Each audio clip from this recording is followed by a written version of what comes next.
ভালো লাগে না। আল্লাহ তুমি আমাদেরকে কেন এত গরিব বানাইলা? আল্লাহ তুমি সবাই সবকিছু দাও, আমাদের মতো গরিবরা তোমার চোখে দেখো না। ও আল্লাহ রে! আরে ওই লোকটা পড়ে গেল।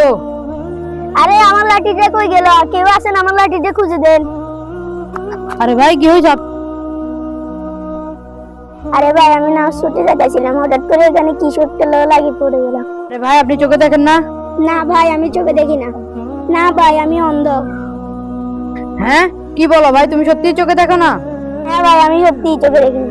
তাহলে আপনি থাকেন, আমি নামাজ পড়তে যাই। হ্যাঁ বল, এটা আমি কি দেখলাম? আমার হাত পা থাকা অবস্থায় আমি নামাজ পড়ি না, আর ও অন্ধ হওয়া সত্ত্বেও তোমার ইবাদত করতে যায়। আমার হাত পা সবকিছুই ঠিক আছে, তবুও আমি তোমার ইবাদত করতে যাই না। আজকের ভিডিও এই পর্যন্তই ছিল। আমাদের ভিডিওটা ভালো লাগলে অবশ্যই চ্যানেলটা সাবস্ক্রাইব করে দিবেন।